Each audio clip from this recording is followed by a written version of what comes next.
The vice presidential nominees met for the first time last night in their only scheduled debate. Ohio Senator J.D. Vance and Minnesota Governor Tim Walz challenged each other on a number of issues during that 90-minute debate. Both candidates are being praised for how civil they kept the conversation. Well, we got close to an agreement because all those things are happening. I think that Governor Walz and I actually probably agree that we need to do better on this. The question is just how do we actually do it? This is a good start to the conversation. I 100% believe that Senator Vance hates it when these kids, it's abhorrent and it breaks your heart. I agree with that. Tim just mentioned a bunch of ideas.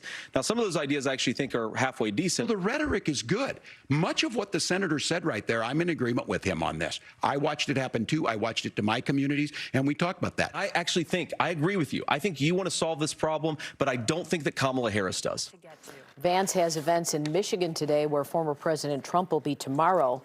Walz is kicking off a bus tour through Pennsylvania while Vice President Harris helps with Hurricane Helene. Joining us now to talk about the debate is the CEO of GK Training and coach to presidential debates, Michael Chad Hepner. He joined us yesterday with a preview. How do you think both candidates did last night? Well, one of the things that drives me crazy about how we analyze and talk about these debates is we use a whole string of adjectives. And if you look at the coverage today, you will see this. Let's take Walz as an example. You'll see a litany of adjectives like nervous, calm, comfortable, somber, effortful. The problem is that those are entirely subjective, but we have to look behaviorally. So if we look behaviorally, we got the debate that I expected. J.D. Vance successfully inoculated the most inflammatory of things that he says. So if viewers were tuning in for the first time, they saw a candidate who was actually more measured, more moderate, more even-tempered than they might have expected just based on his statements in the written word. Tim Walz, on the other hand, after the first 50 seconds in which he said no fewer than 7 ums, recalibrated, course-corrected, and used the physical and vocal variety I was talking about yesterday to come across as the same guy that he does in stadiums and big-ticket communication events. You know, early on, Walz branded the other side as weird, but I don't recall him bringing that up last night. Was that a mistake? Yeah, it's a fascinating point. You know why? J.D. Vance tried to steal the word back. 2 times in the debate, once on climate and once on guns, he actually tried to sneakily reappropriate that word weird to try to normalize it a little bit. I don't know if he was successful with that or not.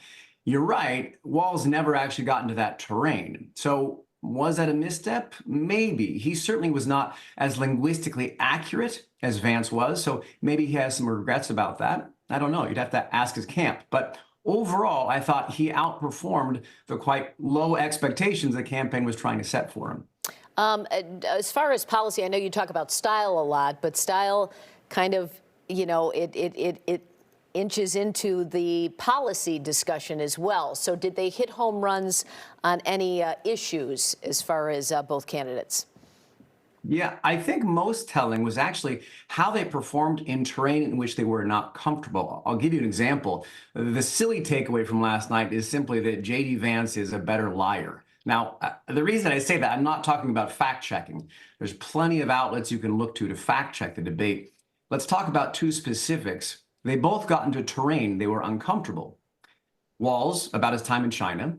J.D. Vance, about not saying who won the 2020 election. When Walz did that, you saw tangents, self-interruptions, searching for words. When Vance did, he was the exact same communicator as the rest of the night. Same ratio of eye contact, same rate of speech, same dynamic, decisive enunciation. Now, on the one hand, that's good. He looks unflappable, imperturbable. On the flip side, that can reinforce an impression of deceitfulness. Well, it's interesting to analyze it all. You can find more at gktraining.com or follow Michael on social media. His new book is called Don't Say How to Communicate Effectively to Live a Better Life. That comes out in January. Thanks, Michael. Thanks, Michael. Thank you. Bye-bye.